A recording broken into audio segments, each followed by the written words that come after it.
We're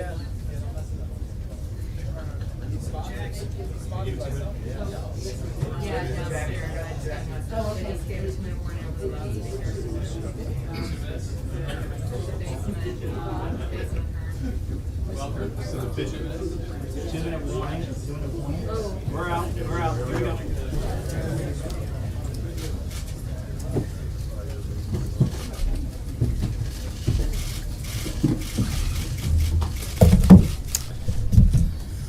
Good afternoon.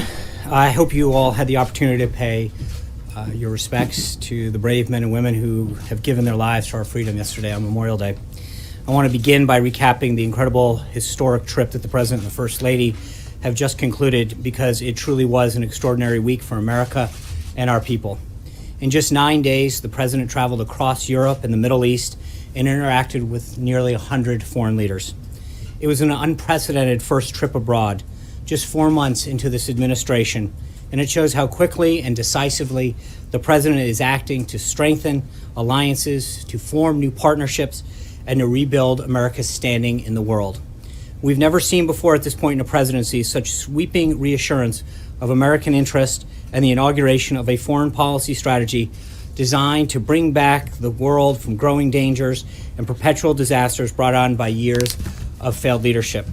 President Trump started in Saudi Arabia, beginning his first foreign trip as president in the nation that's the custodian to the two holiest sites in the Islamic faith. The president was greeted on the tarmac by the King of Saudi Arabia and received with incredible graciousness by the kingdom and its leaders throughout his stay. The president's address to the leaders of more than 50 Arab and Muslim nations was a historic turning point that people will be talking about for many years to come. He did exactly as he promised in his inaugural address, united the civilized world in the fight against terrorism and extremism. The president was very direct in calling on the leaders of the region to drive out the terrorists and the extremists from their midst and to isolate the Iranian regime that supports so much of this violence. He let American allies know exactly what they can expect from us going forward, what he called, quote, a principled realism rooted in common values and shared interest. He laid out the case in persuasive detail for why the Muslim world must take the lead in combating radicalization. And he concluded by saying that if those nations go forward, quote, unified and determined to do what it takes to destroy the terror that threatens our world, then there is no limit to the great future our citizens will have. The president's historic speech was met with nearly universal praise. Former CIA Director Jim Woolsey called it, quote, a courageous speech. Former House Speaker Newt Gingrich said in the Washington Post that we have to look back decades to, quote, find a comparatively dramatic moment in the history of U.S. foreign policy. And former Democratic Representative Jane Harman said that she, quote, loved the idea that he's going to the fount of all three major religions. Countless Arab allies also praised the president's leadership on this visit. President al-Sisi of Egypt said that President Trump is, quote, a unique personality that is capable of doing the impossible. The Saudi foreign minister said that, quote, this is the beginning of a turning point in the relationship between the United States and the Arab and Islamic world. King Salman and other key allies also gave extraordinary speeches at the summit, underscoring just how much President Trump has done to rally the world against terrorism. We cannot overlook the significance of so many leaders of Muslim countries coming together to recognize the need to fight extremists. This was a historic event in that regard alone. King Salman said he shares the president's determination to, quote, renounce extremism and work on countering terrorism in all its forms and manifestations. King Abdullah of Jordan agreed that, quote, the grave challenges of terrorism and extremism demands coordination and global action at every level. He stated that, quote, we are all accountable for our commitment to fight radicalization in all of its forms. The visit also included historic economic development deals for the United States, totaling well over $500 billion in the creation of tens of thousands of American jobs. These deals include an immediate $110 billion investment, which will grow to $350 billion over the next 10 years in defense cooperation from Saudi Arabia that will further enable Muslim troops to take on a greater role in fighting terrorism. The president also participated in the launch of a new task force to block terror funding in the Gulf, the opening of a new global center for combating extremist ideology, and more than 30 commercial deals that include companies like Lockheed Martin, Raytheon, Boeing, GE, Dow, Honeywell, Emerson, Alcoa, and Cisco, among others, that will result in an additional $270 billion of Saudi investment in American businesses and American jobs. The president then went to Israel, where he was received with incredible warmth. He strengthened America's unbreakable bonds with Israel, made the first ever visit by a sitting American president to the Western Wall, and gave a highly praised address at the Israel Museum as part of a continuing effort to rally nations together in the fight against terrorism and common enemies. The moving address spoke of a future in which, quote, children around the world will be able to live without fear, to dream without limits, and to prosper without violence.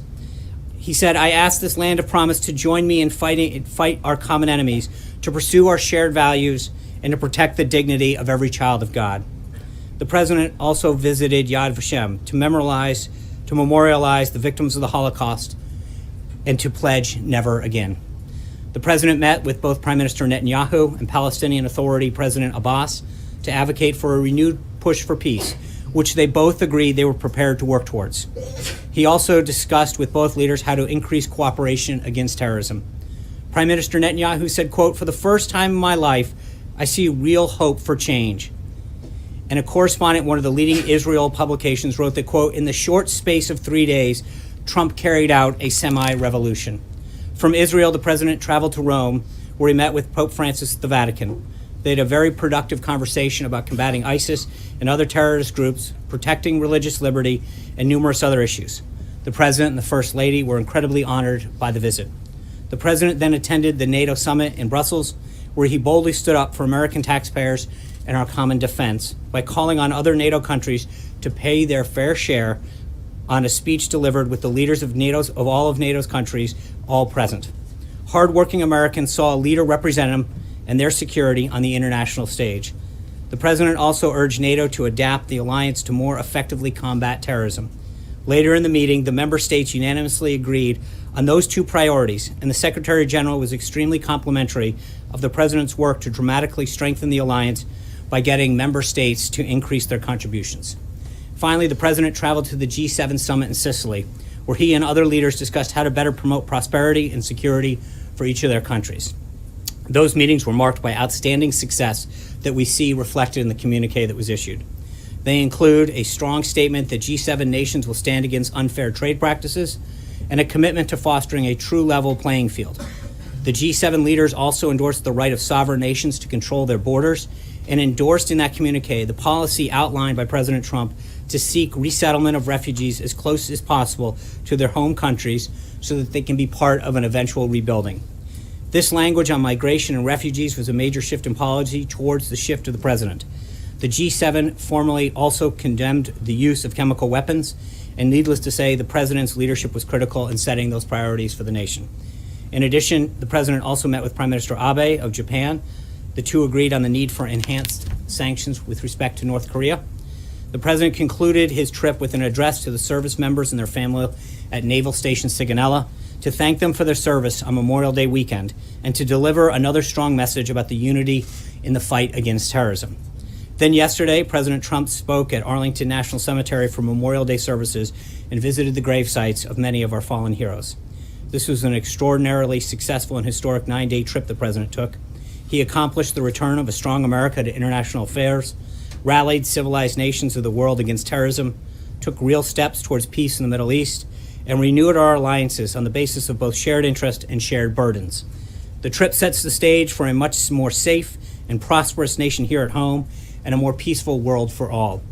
We're back at home now, and the president and his cabinet are moving full steam ahead on the president's agenda. As the president noted this weekend, his plan for the most significant tax reform in decades continues to progress, led by Secretary Mnuchin and NEC Director Cohn. While the president was away, the team here held several meetings with members in leadership. In particular, Secretary Mnuchin met separately with the House Ways and Means Committee, Republican and Democrat members, the Freedom Caucus, and the Republican Study Committee. The vice president also discussed tax reform with multiple members and with leadership during his regular visits to Capitol Hill. We'll begin holding industry listening sessions next week, providing an opportunity for business leaders and job creators to give us their inputs on what reforms are necessary to allow us to grow jobs and the economy. This morning, the President met with Environmental Protection Agency Administrator Pruitt. One of the topics that they discussed, of course, was the President's upcoming decision on the Paris Climate Accords. As I've told you overseas, this is the subject that the President is spending a great deal of time on, and one that he spoke to the G7 members about during their meetings. Ultimately, he wants a fair deal for the American people, and he will have an announcement coming on that shortly. Also today, the President's trade representative, Ambassador Robert Lighthizer, is having several meetings with representatives from the Vietnamese government, including the Prime Minister and the Trade Minister, ahead of tomorrow's visit between the President and the Prime Minister. U.S. Trade Representative will have readouts on those meetings available for you this afternoon. Ambassador Lighthizer will also be speaking at the Chamber of Commerce Gala this evening for the Vietnamese Prime Minister. That speech should be available via the U.S. Chamber's Facebook page. During his speech, Ambassador Lighthizer will highlight the developments of our bilateral relationships with Vietnam over the past 2 decades, while underscoring the work ahead in addressing the challenges presented by the recent sharp increase in our trade deficit with Vietnam. As the President has made abundantly clear, trade deficits and unfair trade practices have disproportionately hit American workers. Through a robust and varied trade agenda, this administration is strengthening our important relationships with partners like Vietnam by leveling the playing field for American businesses throughout the world. And with that, take your questions. Phil. Yeah, to the issue of the Russia probe, I'm wondering, Sean, if you can tell us when the President knew, whether the President knew at the time that Jared Kushner was seeking to establish back-channel communications at the Russian embassy to the Russian government. And if he didn't know at the time, when did he find out? I think that assumes a lot, and I would just say that Mr. Kushner's attorney has said that Mr. Kushner has volunteered to share with Congress what he knows about these meetings, and he will do the same if he's contacted or connected with any other inquiry. Did the President discuss it, though? I'm not going to get into what the President did or did not discuss, but what your question assumes is a lot of facts that are not substantiated by anything but anonymous sources that are so far being leaked out. Does he approve of that action? You're asking if he approves of an action that is not a confirmed action. That being said, I think Secretary Kelly and General McMaster have both discussed that in general terms, back channels are an appropriate part of diplomacy.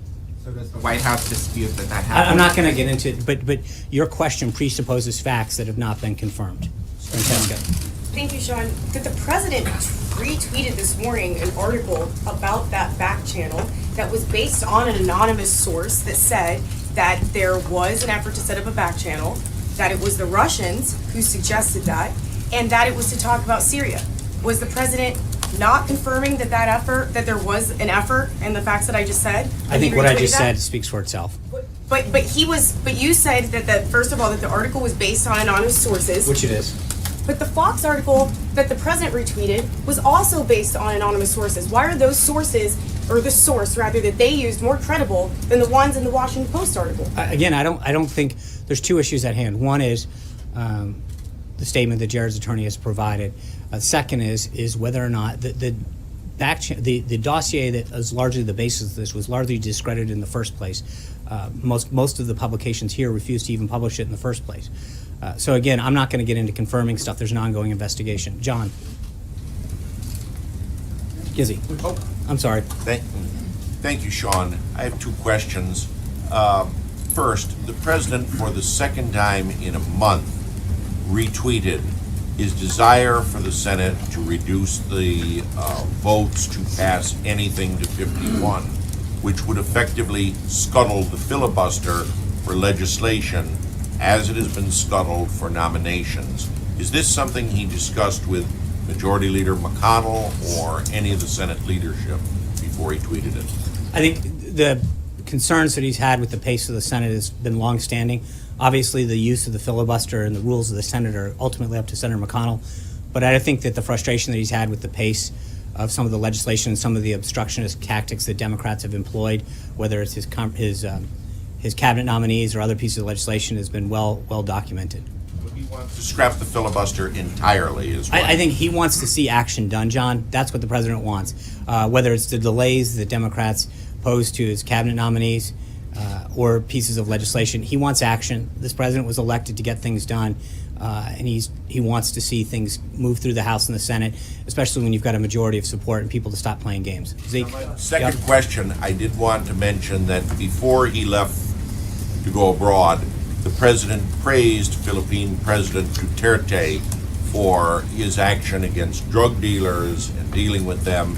Various human rights groups have condemned President Duterte, saying that a lot of the executions of drug dealers have been done without trial. Does the president stand by his words of praise for the Philippine president?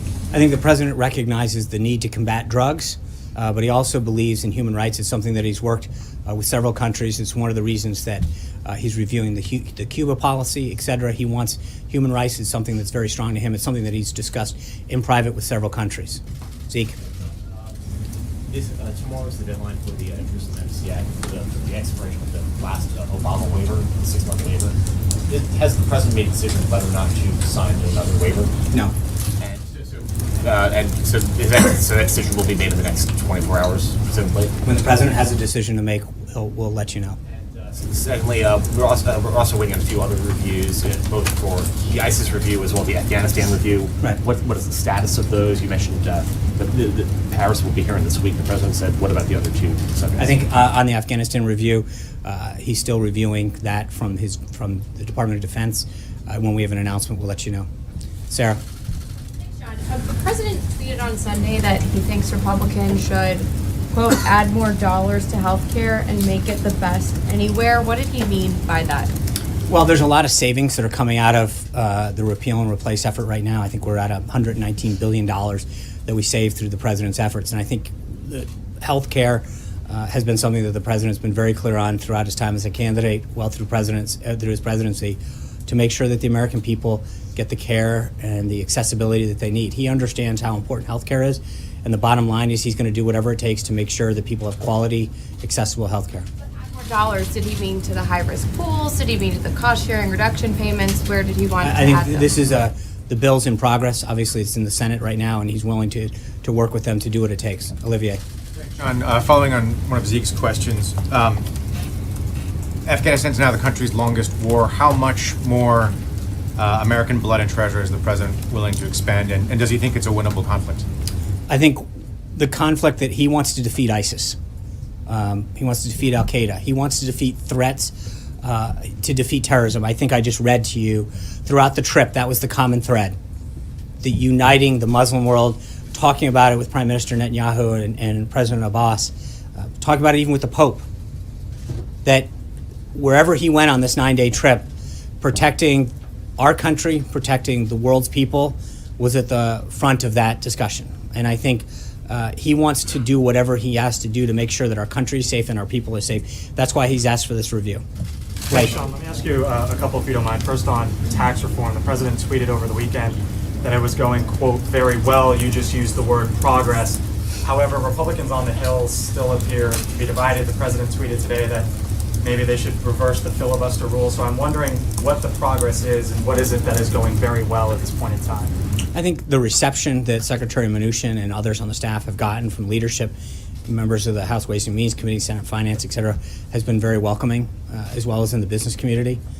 But I think obviously part of as I just mentioned to the previous question, part of the reason that he is frustrated with the Senate rules is because when there is a majority of support on key issues or key people, as the case was in the confirmation progress, he thinks it's standing in the way of progress that the American people have asked for. Let me ask you about the FBI director. Before the foreign trip, Joe Lieberman was the leading candidate identified by the president. Mr. Lieberman's out. Where does the FBI director search stand? John Pistol, is he at the White House interviewing today? Is he the leading candidate at this point? The president will be meeting with 2 additional candidates this afternoon, both Chris Wray and John Pistol.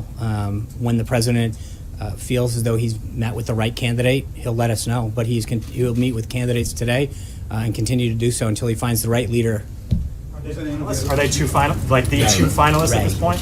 Huh? Are they the 2 finalists or 2 of an expanding group? The president is the ultimate decision maker, and when he makes a decision as to who he believes is best to lead the FBI, he will let us know.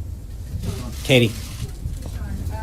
The president tweeted that tax reform is going well, but you just said that he's actually very frustrated with the lack of progress in the Senate. So does the White House still stand by its August deadline for tax reform? And does the White House still believe that health care, tax reform, and infrastructure is going to get done this year?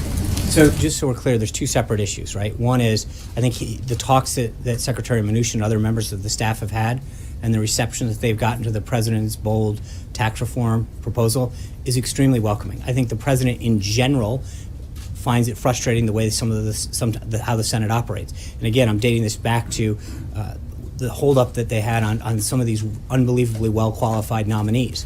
So we don't want to mix those two issues together. But I think he feels very encouraged by the reception that he's gotten to tax reform. Secretary Mnuchin, who had made the comment about August, had talked about, while that was a goal, that we'll continue to work as hard as we can to get it done.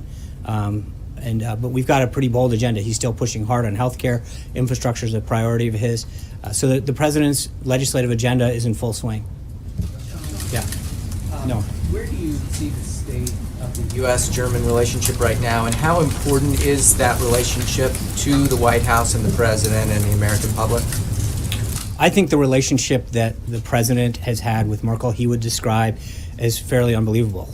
They get along very well. He has a lot of respect for her. They continue to grow the bond that they had during their talks in the G7. And he views not just Germany, but the rest of Europe as an important American ally. During his conversations at NATO and at the G7, the president reaffirmed the need to deepen and improve our transatlantic relationship. And how did he view her comments that she felt that Europe could no longer depend on the United States? Well, respectfully, that's not what she said. So since you're misquoting the chancellor, let me read what she actually said. She said, "The time when Europe could rely solely on others is somewhat in the past. And as I've witnessed over the past few days, Europe must take its fate into its own hands. This means working in friendship with the U.S., the U.K., and neighborly relations with Russia and other partners." That's great. That's what the president called for. He called for additional burden sharing. The Secretary General of NATO said that the president's calls are what's moving them in the right direction. The president is getting results, and more countries are stepping up their burden sharing. That is a good thing for them, it's a good thing for NATO, and it's a good thing for America. Scott Thunman. Yeah, Sean, has the president been meeting with lawyers specifically about defending himself in the special counsel investigation into Russia? And I'm sure you've probably seen the reports that Congressman Adam Schiff likes Jared Kushner before his committee and possibly even go over his clearances. I'm not going to dignify partisan accusations of anonymous sources and alleged unsubstantiated attacks. So I'm not even going to just. About the president, whether or not he's had any meetings If with we lawyers have, if specifically. the president has a lot of meetings. If the president has a decision on anything, we'll be sure to let you know. Yeah, Brian. First, welcome back, by the way. Thanks. Two quick questions. This weekend, while you all were gone, someone shot up the Lexington Herald Leader, and of course we understand what happened in Montana with now Congressman Gianforte. I think he has a misdemeanor charge of assault. Will this administration take a stand against violence aimed at reporters?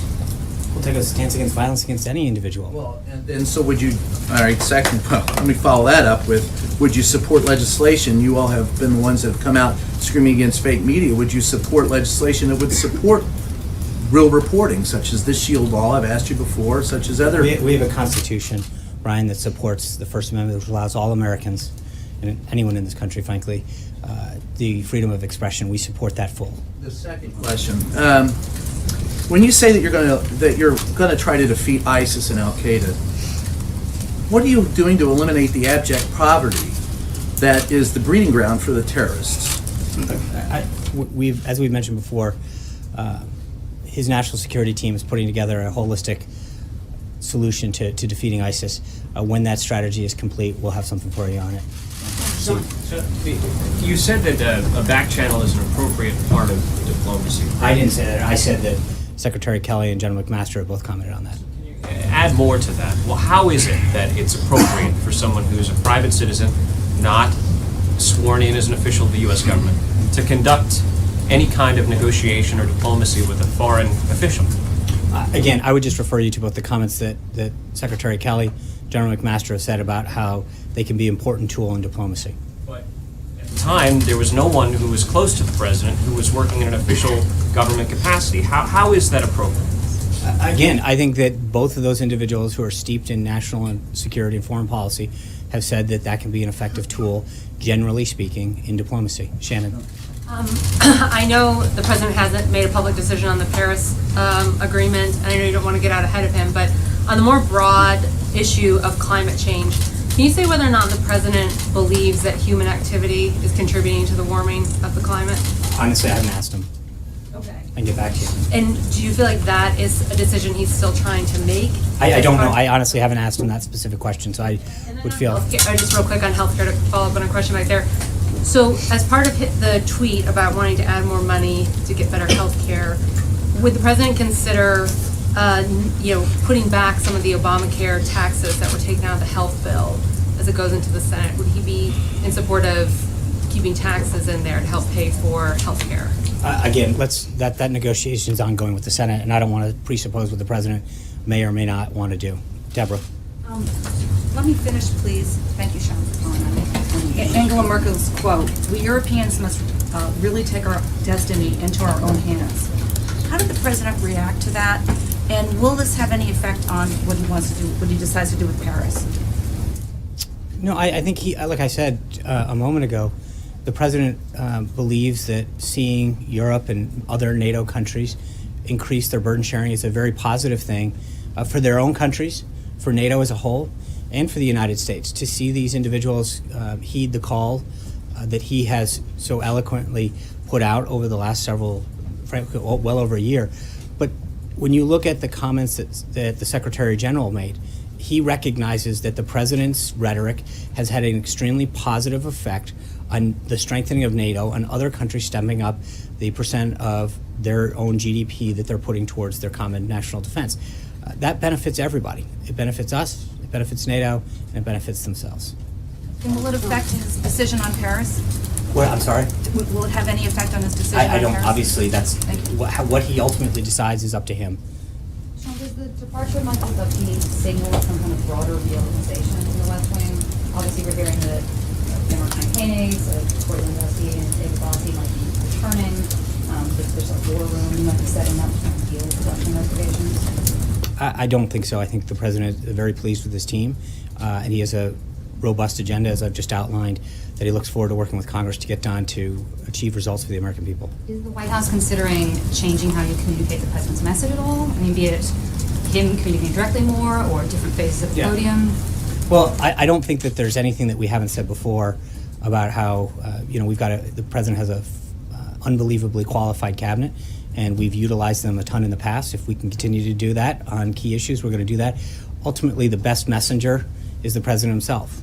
He's always proven that he is the best messenger, not just for what he wants to articulate, but that the American people resoundingly chose him as their president because he understands the frustrations and concerns and values of the American people, and he is probably the best person to communicate that. Do you think that he is happy with the messaging that's been done thus far?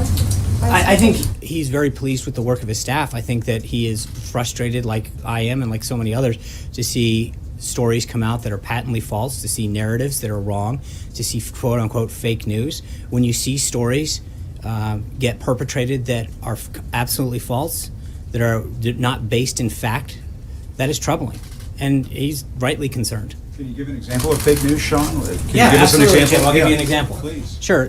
Friday, the president was having a great discussion at the G7, and someone from the BBC and ultimately an incoming reporter from the New York Times retweeted that the president was being rude by disrespecting the Italian prime minister. And when in fact you all in every one of the meetings that we sit in watch the president with that one earpiece that's been used by other presidents. And yet the president did a great job at NATO, building stronger bonds at the G7, increasing America's presence around the world. And that's the kind of thing that the BBC and ultimately a reporter who's now joining the New York Times push out and perpetuate with no apology. What, you're shaking your head, Peter. I mean, it's true. You did it.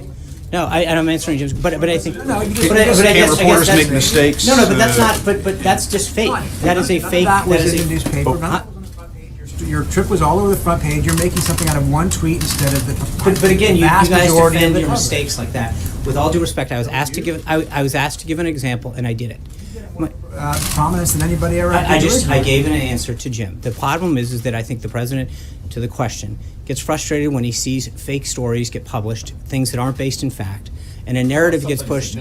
That's just so. So that's just well, with all due respect, I think when you see instances like that get perpetrated over and over again, that is frustrating. I'm not here, I didn't come here with a list of things, but I think that there's, well, thank you, I appreciate it. What you get to decide what's big and what's not. I think there's a lot of the stuff that has gotten pushed out based on unnamed, unaccountable sources that is very troubling. And I think when you see the same kind of thing happen over and over again, it is concerning. And I think the president has fought very hard to bring back jobs. You, as I mentioned, you had over $500 billion of investment that's coming in that's going to grow jobs, grow our economy. That should be a big story. The president's results when it came to fighting terrorism was a big thing. The idea that we're standing up a global center to fight extremism in Saudi Arabia that's uniting Muslim countries, that's a big deal. I think reports that there's going to be an overhaul of the communications Wait, operation or fake news. That's the question. I know, so now you want to come back to that. What I'm telling you is that the reason that the president is frustrated is because there's a perpetuation of false narratives, a use of unnamed sources over and over again about things that are happening that don't ultimately happen, and I think that is troubling. Thank you guys very much. I appreciate it. Wow, what an ending. Welcome back. This is the post show for the Sean Spicer press briefing. We got to talk about that ending. That was fascinating. So we're here to cover the press briefing, to do a post show on it. We'd love to get your comments and your questions about the press briefing. I'll read your comment on the air. Write to me on Twitter at Lookner, at Lookner, or email me, steve.lookner@rsbn.tv. I got to talk about the ending to that briefing because that was so interesting. So what happened is, the topic of fake news came up, and I think how they got into it, if I remember right, is like one of the journalists, well definitely one of the journalists, so Spicer was saying, I remember, the question was something like, hey, is President Trump going to change his communication strategy at all? And Sean Spicer said, he does. I think he said something like his best messenger is himself, and also, the president is frustrated that that a lot of this fake news keeps coming out. And then someone said, I don't know if it was Jim Sciutto, but somebody said like, hey, can you give an example of the fake news? Like kind of doubting it. And he's like, sure. And Sean Spicer said, sure, I can give an example. And he talked about this story that came out this weekend, which I thought was a very good example, where somebody from the BBC and a reporter who's going to work for the New York Times, and I actually tweeted about this myself this weekend because I was so bothered by it. They both tweeted out this story which said at the I think it was the G7 summit, this claim was President Trump is not listening to translations of the other leaders' speeches. He doesn't have an earpiece in. That was the claim. So both the BBC reporter and this guy who's gotten hired at the New York Times is going to be a journalist there, is going to start working there soon, tweeted this out as fact and said like, hey, President Trump is not even listening to the translations of the speeches that the other leaders are giving. And then it was quickly refuted. I think Jennifer Jacobs, if I remember right, I saw her refute this, but it was definitively refuted that President Trump did have an earpiece in some sort, and he was listening to these speeches. But of course, what happened is the initial tweets about President Trump isn't even listening to the translation of these speeches got thousands of times retweeted, and all these people read that, and then I don't recall, I didn't check on this, but according to Sean Spicer, there was no correction or apology given about these original tweets from the people who tweeted them out, the news reporters who tweeted them out. And Sean Spicer said he was very frustrated about that. And then he started getting pushback from the journalists, because like the journalists in the room, I don't know, I think Peter Baker of the New York Times might have pushed back on this. I'm not sure. I didn't explicitly see, but I saw a report that said he was one of the people talking. But a couple of the journalists were saying things like, well, that story's not so important. That's not such a, something like that, like it's not such a big story. I actually thought that was a very good example that Sean Spicer pointed out. And they were trying to push back on this. And I did think Sean Spicer made a very good point, is that when these stories come out and they're shown to be false, I certainly follow these things, and I don't see frequently apologies or saying like, hey, somebody tweeting out, hey, I was totally wrong on that tweet, so I'm going to delete it now, and here's the right story. And the other problem is that the original tweet, about the false story gets tweeted out thousands of times and retweeted, and then when it's finally corrected by whomever, a lot of people don't hear about the correction, and that doesn't get tweeted or retweeted nearly as much. I know Frank Luntz had a good tweet about that this weekend. That phenomenon. So, anyways. That was kind of a heated discussion toward the end, and it was funny because a lot of the press in the room seemed to be like ganging up on Spicer. But and something Sean Spicer was saying, this really bothered me, and I don't know if Jim Sciutto was the one who said this, but somebody in the room, one of the press said, well, the press makes mistakes, we all make mistakes, and that to me was irresponsible, because that to me is like, if you're working for the BBC and you're working for the New York Times, you can't make that kind of mistake. That mistake is a correctable mistake. There's mistakes and there's mistakes. Here's a mistake the press can make that's forgivable. If the Secretary of Defense calls up a reporter from the New York Times and says, hey, I got this information for you, and then the New York Times publishes it, and it turns out the Secretary of Defense was wrong, well, the New York Times has made a mistake, but you can't really blame them for that because they got this information from a really reliable source. So fine, that's a mistake. The press can make a mistake when they make a very good faith effort to get the story right and they get it wrong. That kind of mistake is going to happen once in a while, and that's understandable. But when the press makes a mistake because somebody just tweets out something they think they saw without doing the basic due diligence to make sure it's right, and they so didn't do due diligence that within an hour or even less of them tweeting this false story, somebody else in the press tweets out, no, your story's wrong, and I can show that. When a mistake is made by the press where they tweet out a false story that makes somebody looks bad, especially makes somebody prominent like the president look bad, and they didn't do a very basic degree of due diligence, that's their responsibility as a reporter to do. That's not just, everybody makes mistakes. That's, you're not doing your job correctly, and you're being irresponsible as a member of the press, to do that. To me, I would, if I was in a news organization, I'd hired that New York Times guy who's going to be coming to work for the New York Times, and they made that kind of mistake, I'd reconsider whether we want to have that person working for us, because that's a really big mistake. You tweet out this false story about the president that you didn't even do a basic amount of fact-checking to confirm. So to me, when whoever in that room said, we all make mistakes, that's just a really dumb response. And it's like, it's a dumb response because it doesn't distinguish between types of mistakes. And the type of mistake that the reporters made who tweeted out that story that the president didn't have an earpiece on when he really did have an earpiece on, and that could have been confirmed pretty easily. When they make that kind of mistake, that's a kind of mistake journalists should never make, good journalists. So it's a bad argument, and it's an unreasonable thing to say, and it's like dishonest in a way. I don't know if dishonest is the right word, but it's just like, it's very, when you say, well, we all make mistakes, it's dishonest, because when you say, well, we all make mistakes, you're on the surface making one kind of argument, but that argument doesn't apply to the actual mistake you're talking about, and you should know better. So, there's a real tendency, and I even saw it on Twitter, as this exchange between Spicer and the reporters at the end was going on, I looked up on Twitter feed, and all these reporters I follow were saying things like, Spicer's gonna lose this one, I wonder if I have these tweets here, which is really annoying to me. Like, Maggie Haberman said, good for Peter Baker and New York Times pushing back on this nonsense about a tweet of what the president did as perpetrating fake news.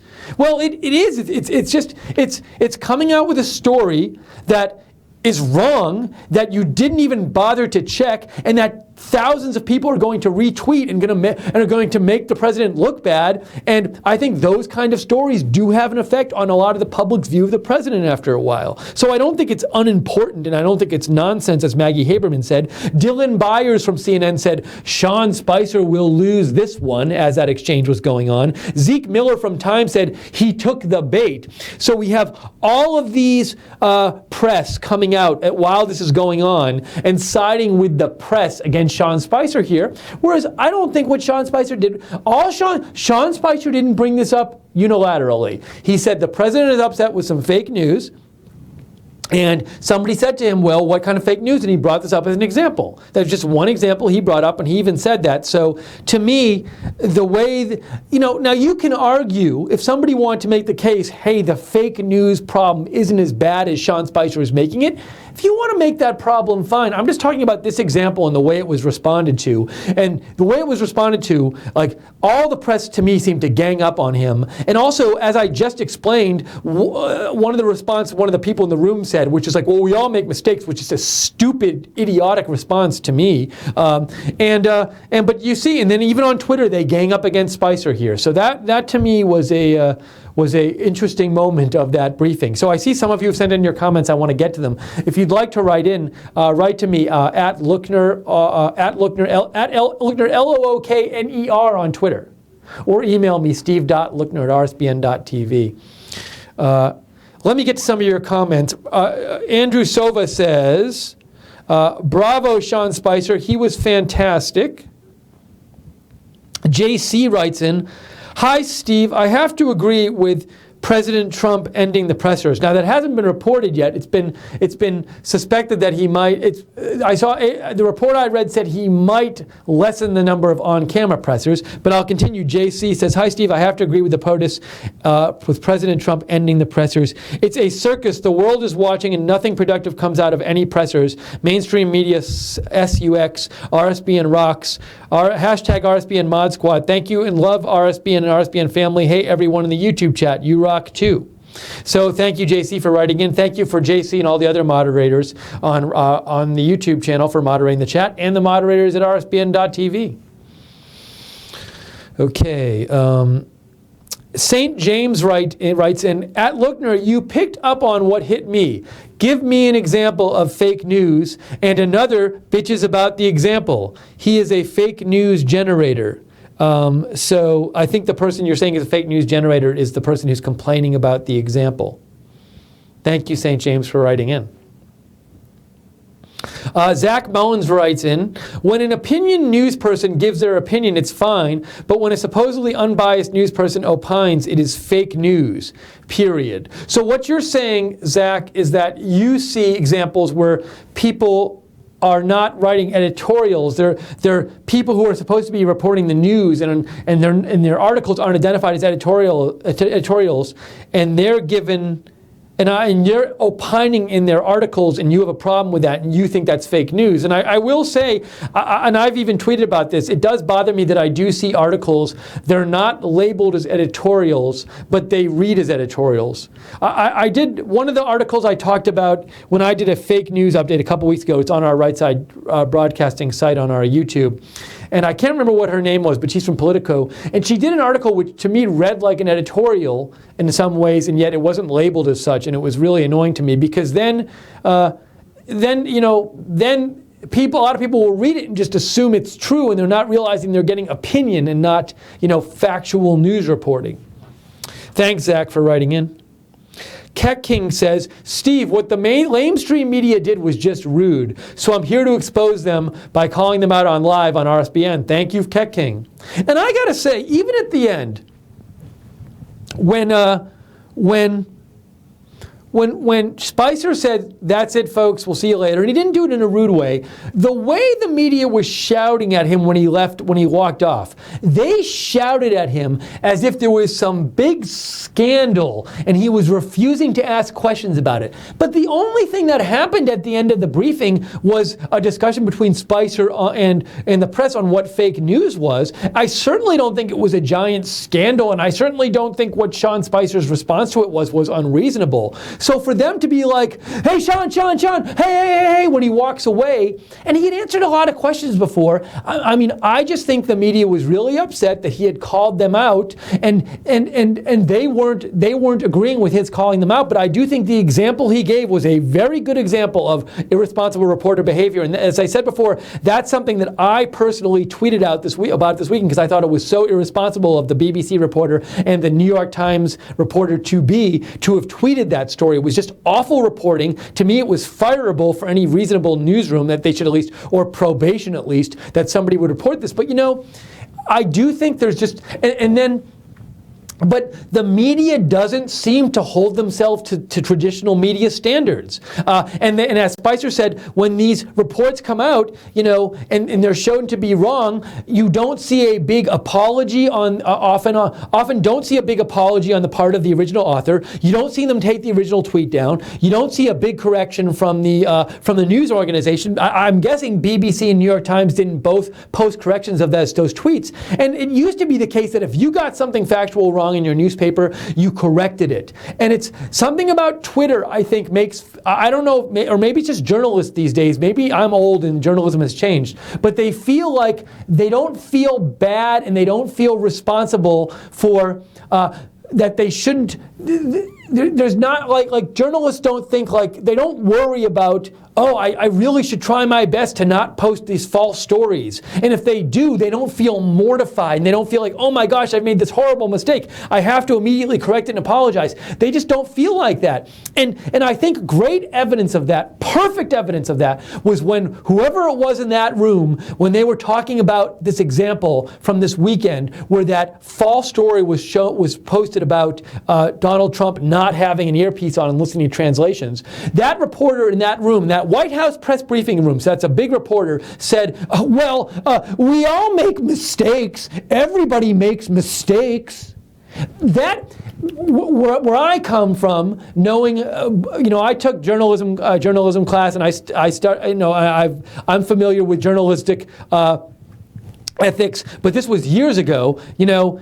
I know what journalistic ethics used to be, and journalistic ethics used to be you did not come out with any kind of news reporting story unless you made sure about it and you fact-checked it and you did due diligence. And those people who posted that story, that New York Times reporter to be and the BBC reporter who posted that story on Twitter about the president on Saturday, they did not do due diligence. That's not just everybody makes mistakes. But apparently whoever said that in the room and other people who agreed with that person, they think, it's a totally reasonable mistake to make. Once in a while you post a false story about a president, you don't do due diligence on it before posting it. Who cares? It's just a mistake. That seems to be the attitude, and that to me, that's not good journalistic ethics. But I guess whoever in that room said that, they don't have a standard of journalistic ethics anymore that does involve fact checking your stories adequately. I guess that's not part of journalistic ethics anymore. So it's really frustrating to me, and I do feel like I've seen this again and again. Maybe I don't know if it's specific. If it's the specific reporters. I don't know if it's an age thing. I don't know if it's because people think, well, it's on Twitter, so I don't have to work so hard to get it right. But it's just it seems like there's just not the same standards that I'm used to of you fact check your stories as much as you can to get them right.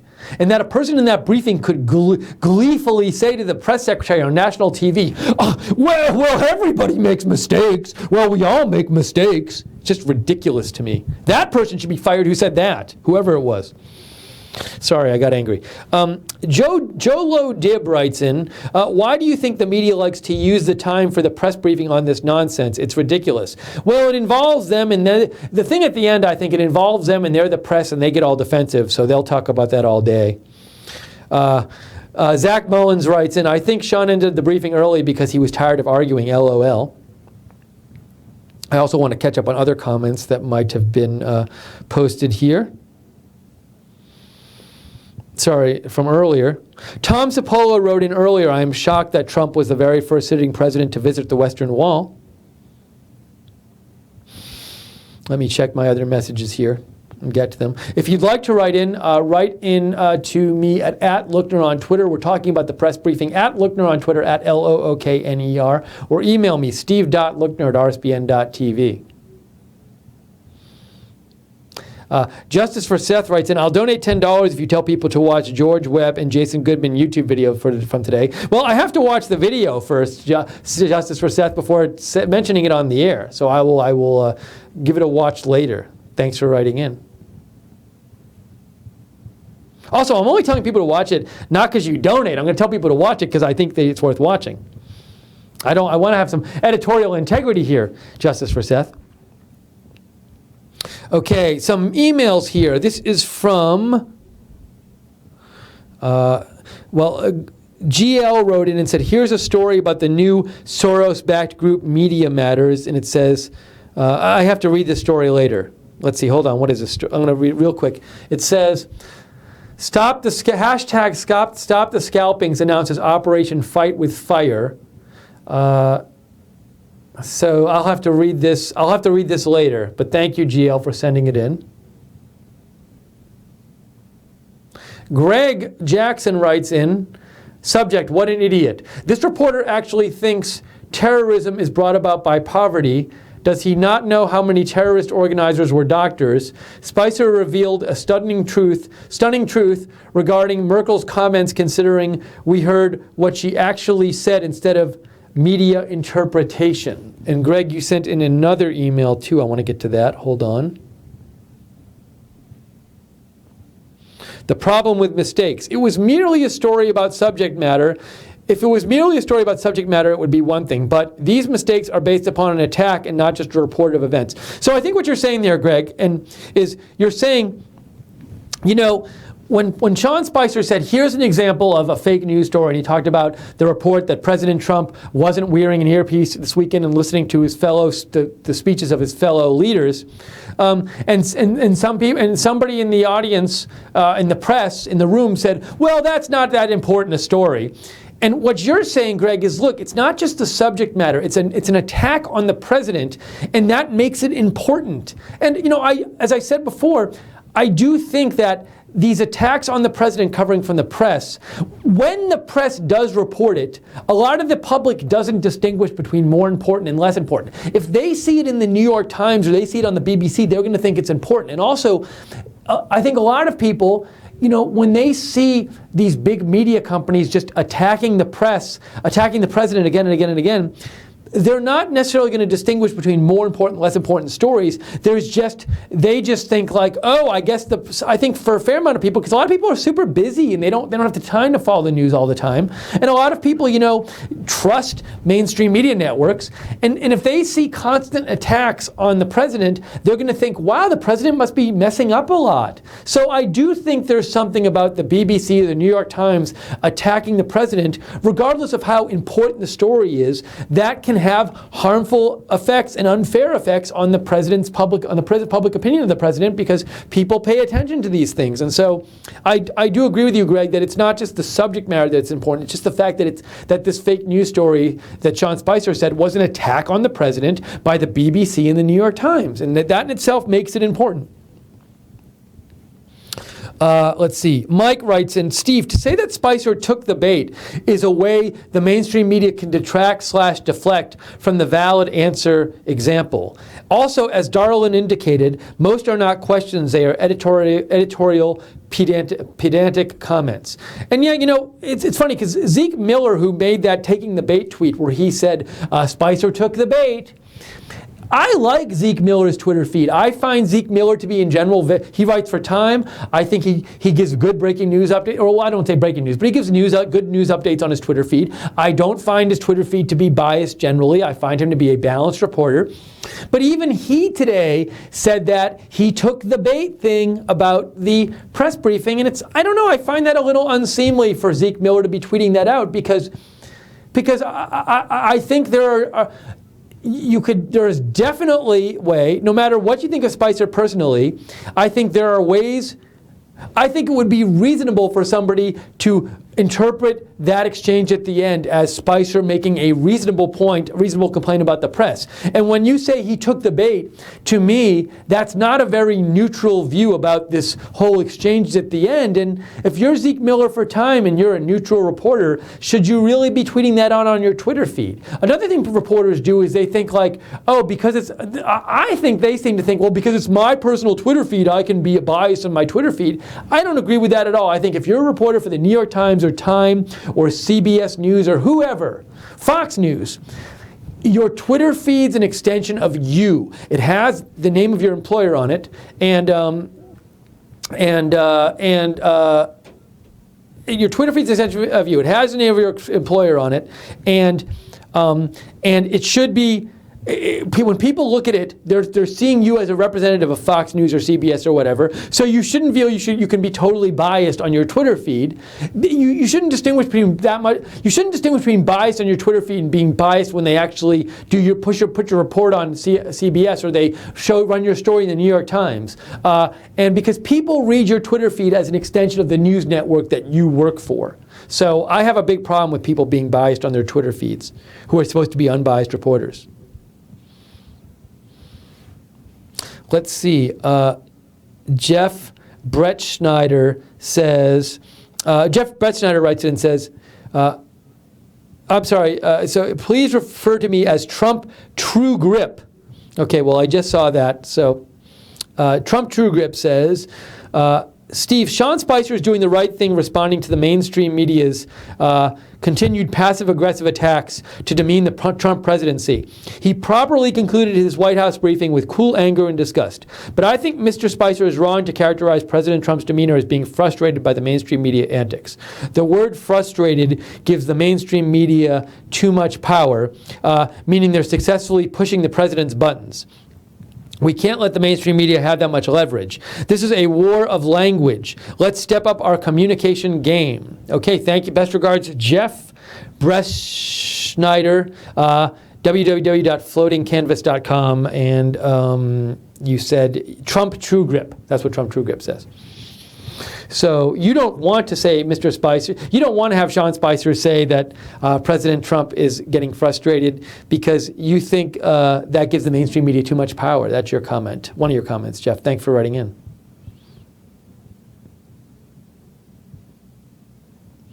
Carl Peterson. Carl Peterson writes in, Sean gave the mainstream media every opportunity to fail, and they did. That's from Carl Peterson.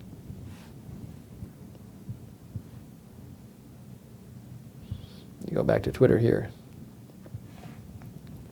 A couple more messages. Thank you, God, for Trump. This is interesting. Thank you, God, for Trump tweeted, showed me Sean Hannity's tweet. And it says, USAA says it will reinstate ads on Hannity. I hadn't seen this before.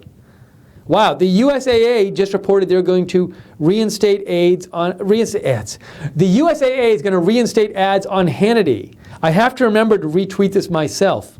That's amazing. What did they say? AP says, USAA says it's reinstating its advertising on Hannity.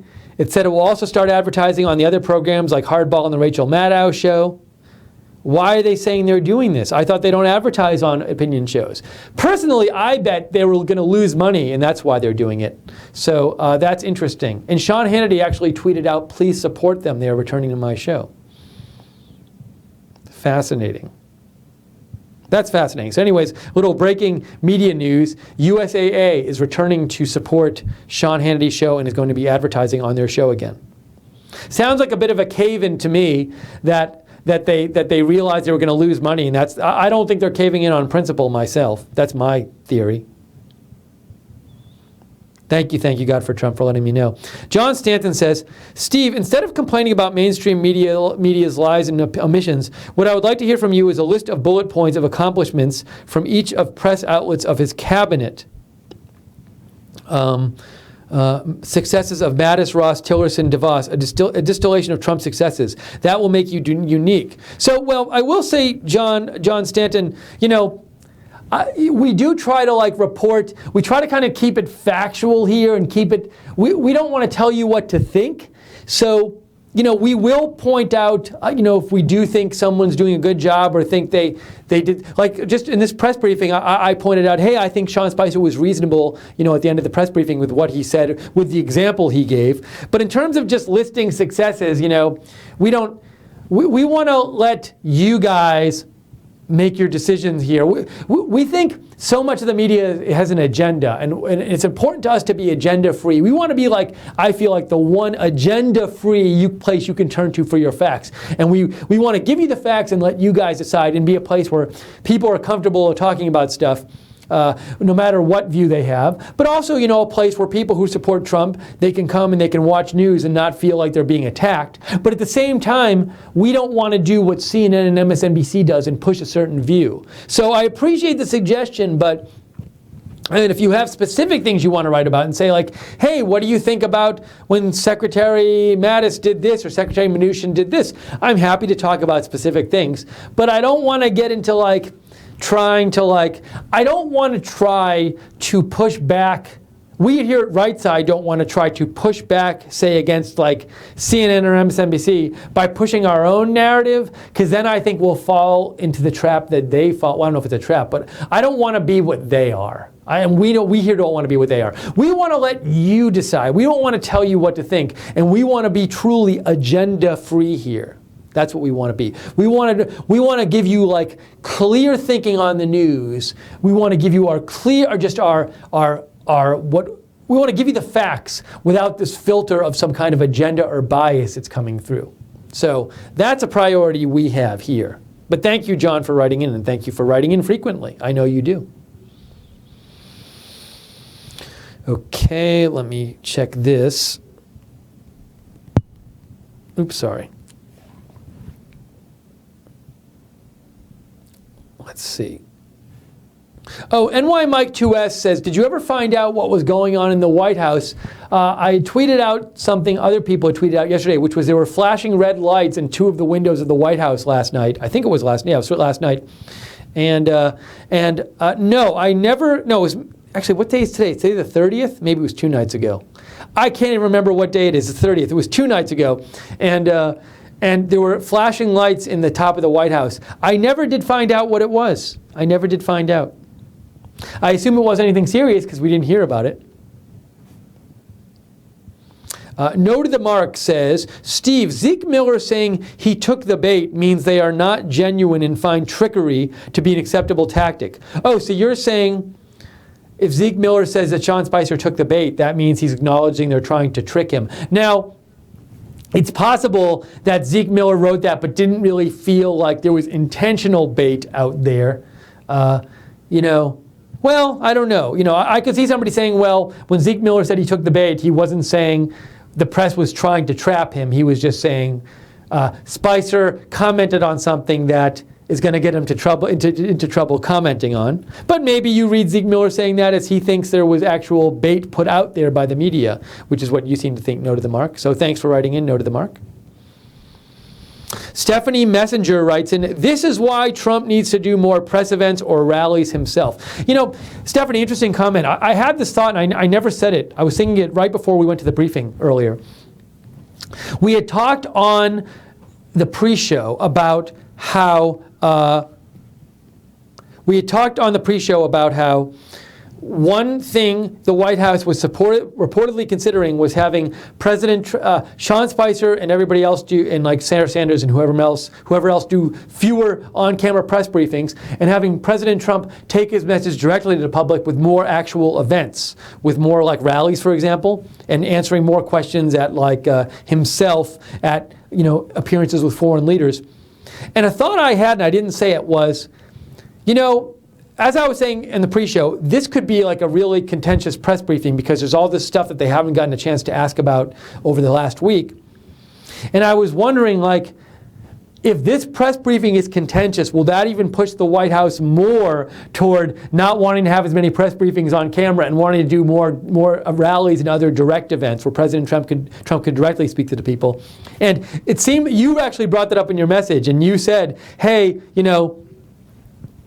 this is why you said, hey, I think this is why he should do more rallies. And I wonder if, after today, the way that rally ended, does Sean Spicer go back in and speak to President Trump and the communications staff, and they're just like, this is exactly why we've been considering doing fewer of these things. If they have been considering it, this seems the kind of thing that could really push them in that direction. Because this seemed, if they're considering fewer rallies because they find the rallies contentious and they find a hostile attitude on the press's part, and they find it hard to get the president's message out at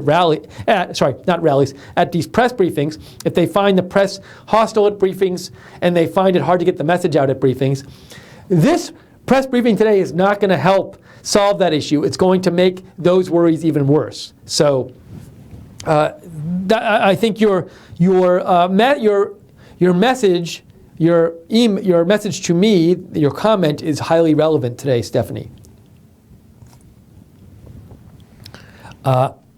John Stanton, to clarify, you say, John, you agree you want us to present just the facts and not have it be biased.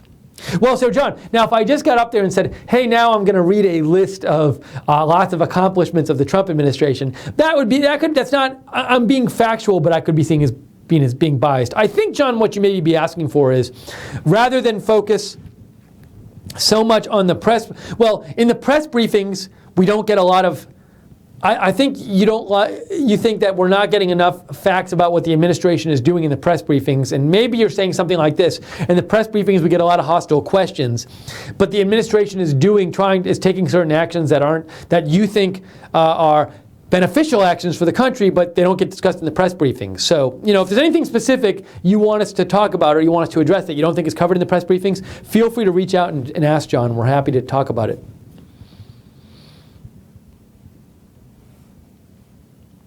Okay, I want to make sure I'm caught up on your comments here. Okay, we've got some more messages. I want to get to them.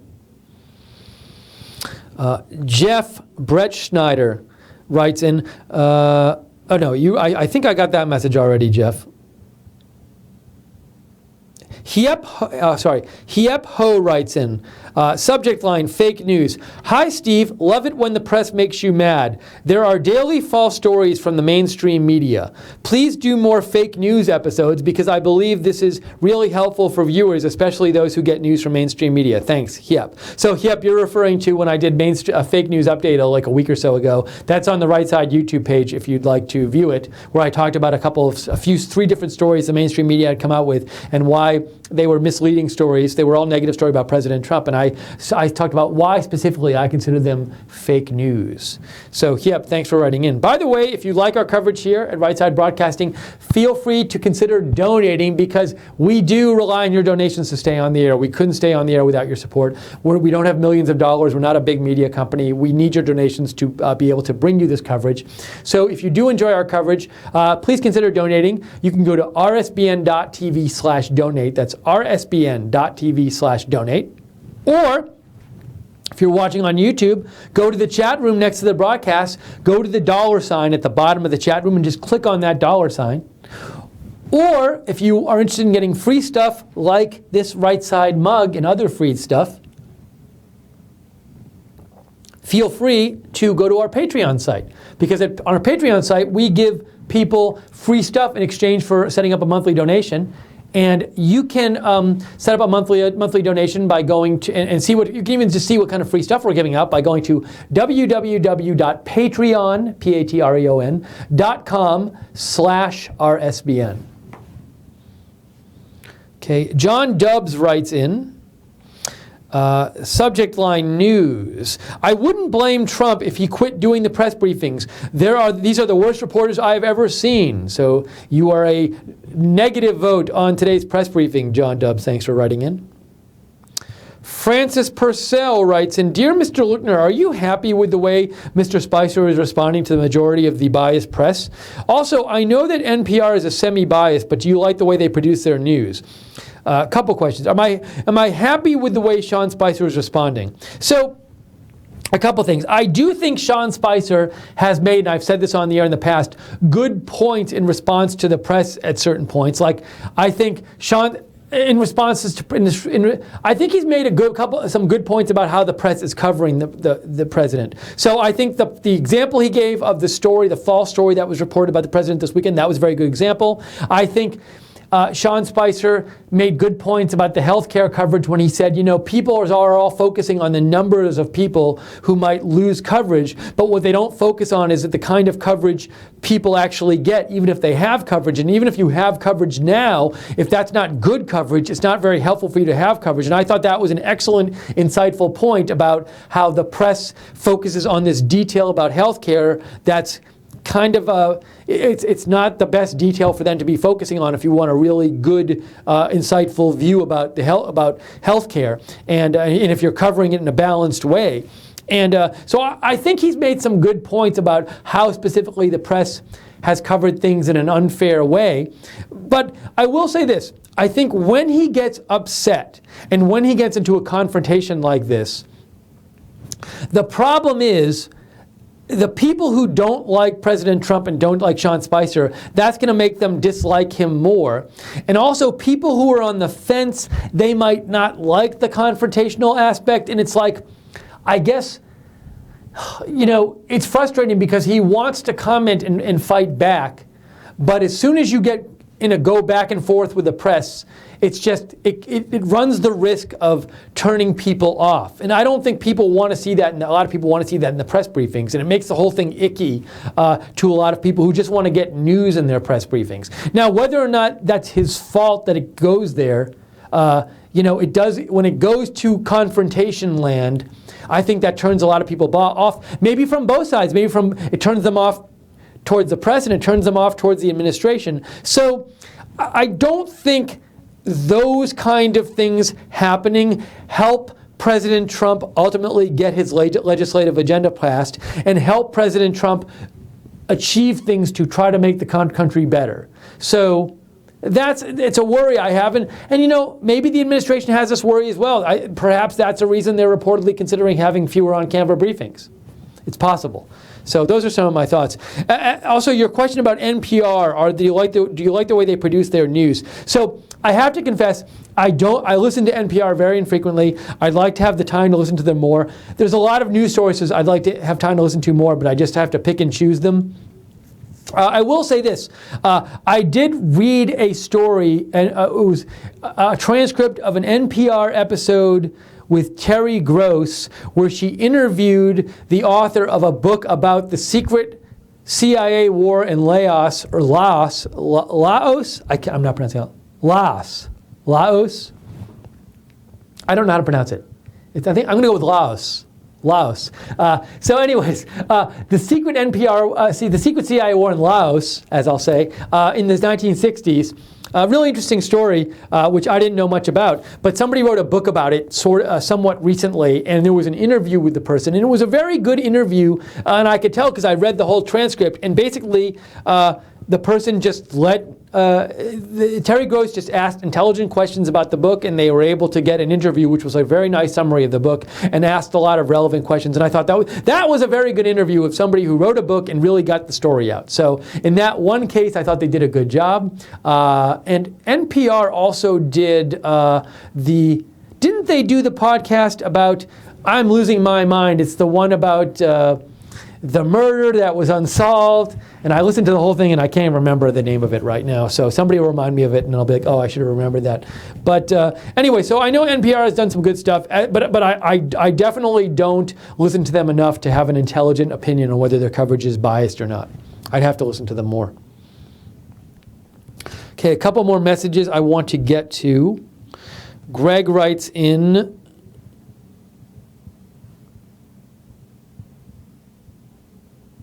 sorry, Greg, I'll get to your message in a second.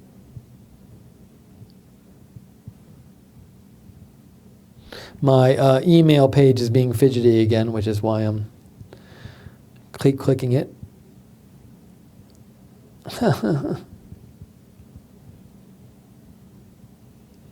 Greg says, I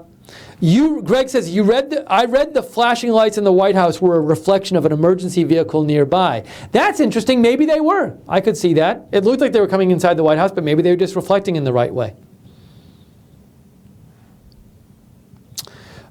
Let's see here. Pete Hudsbury, you sent me a tweet on the air, and you said you want me to read the captions on the air. I'll read. So Pete Hudsbury sent in a tweet, and it says, the tweet says, so many glass ceilings shattered, and has a picture of Hillary and I'm losing my mind. Debbie Wasserman Schultz, thank you, Jake. Debbie Wasserman Schultz. And it says, it's under Hillary, it says, first woman under FBI investigation to lose a presidential election. And under W. Wasserman Schultz, it says first female DNC chair to resign for tampering with a primary. So that tweet comes to you courtesy of, well, it's the Columbia Bugle, but Pete Hudsbury wanted me to read that tweet on the air. I think I'm about caught up with your messages. There's one or two more I want to get to. Stephanie Messenger says, media never treated Obama or press secretary this way. Shows media bias, non-factual news, or no factual news being given to public. Spicer in tough spot. That's from Stephanie Messenger. And let me just check my email one more time. Okay, I think I'm caught up. Okay, so I think we're going to wrap it up for today. Just give me 1 second here, because there's one other thing I want to do real quick. I'm just, real quick, just to summarize a couple of the big points that Sean Spicer talked about today, news points, is, I'll just go down my list here of notes. He was asked, Sean Spicer was asked about the Jared Kushner stuff, all the reports. He said he wasn't going to confirm any of it. There's an ongoing investigation. He wouldn't even confirm that Jared Kushner asked for a back channel discussion. So he wasn't going to confirm that today. He was asked about President Trump's tweet this morning about wanting the Senate to get rid of the filibuster, and his only comment, he didn't really say whether the president wants that, really. He wasn't going to say the president definitely wants that. He basically said the president wants to see things get done in Congress. So he didn't say that he wouldn't commit to the president definitely wants that. He was asked about, what else did I want to mention here that I thought was specifically worthwhile?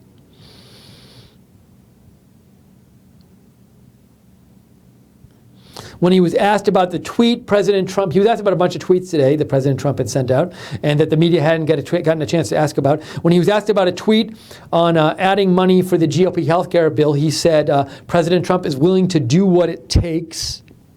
He said there were 2 more people being interviewed today by President Trump for the FBI director slot, which still has not been filled. He was asked some questions like, hey, are these the 2 finalists? Is President Trump close? And all Sean Spicer would say is, it's President Trump's decision, and when he comes to a decision, he will make that decision when he finds the right candidate.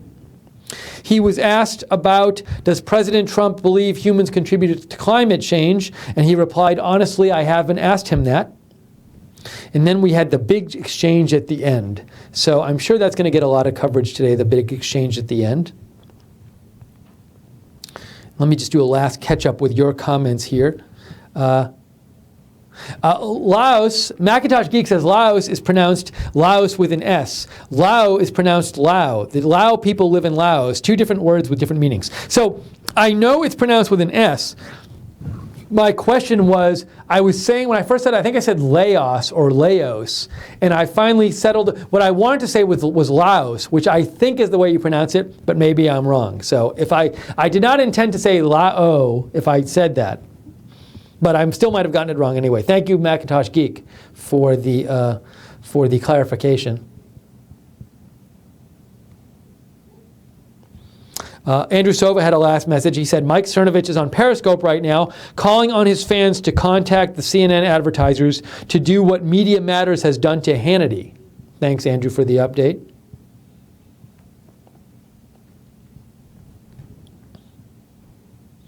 Okay, so got your messages. I want to thank you all for your messages today. We're going to wrap it up here. Thanks for all your messages. Thank you to the moderators for moderating the chat room today. Appreciate it on YouTube and rights at rsbn.tv. Thank you to Jake Seals for producing today. If you'd like to, well, let me say first, if you'd like to help us out, once again with donations, because we rely on your donations to stay on the air. We couldn't do these pre and post shows without your donations, for example. We couldn't cover the Trump rallies without your donations. Please consider donating. We're viewer supported. You can go to rsbn.tv/donate, rsbn.tv/donate, or you can click on the $ sign at the bottom of the chat room on YouTube. Also, follow us on YouTube. Follow us on Twitter at RSB Network. You can follow me on Twitter at Lookner, at Lookner, and Jacob Seals you can follow at JacobRSBN Music. Subscribe to us on YouTube as well, and click the notifications bell when you subscribe to get all notified about all of our videos. And you can also follow and like us on Facebook. We love when you do that. Right Side Broadcasting on Facebook. Nick Fuentes will be back on the air tomorrow. If you haven't checked him out, Nick is a very smart guy, entertaining guy. He does a show here at Right Side Broadcasting. Just returned to us 3 days a week, Monday, Wednesday, Friday at 4 p.m. Eastern. So check out Nick's show tomorrow, America First with Nick Fuentes. Maybe he'll talk about the press briefing tomorrow. Maybe he'll talk about what happened at the end of today's press briefing tomorrow. If there's breaking news, we'll always come on and bring it to you. And what else did I have to mention that I want to mention? I got donations. I got where to follow us. I got Nick's show. I feel like I'm missing something, but I can't remember. Anyways, hope you've enjoyed our coverage. Oh, well, also the rest of this week, if and when there are press briefings, we will be there. We always cover the briefings, and we do a pre-show and a post-show for everyone. So keep an eye out for that. And special hi to everybody watching on Facebook today. We went on Facebook in addition to YouTube. We're trying to do that more and more every day. So anyways, thank you all for watching most of all. We wouldn't be here without you, and we appreciate you watching, and we do this for you. So thanks for watching. Hope you've enjoyed the coverage, and hope you have a great day, and we will see you soon from Right Side Broadcasting.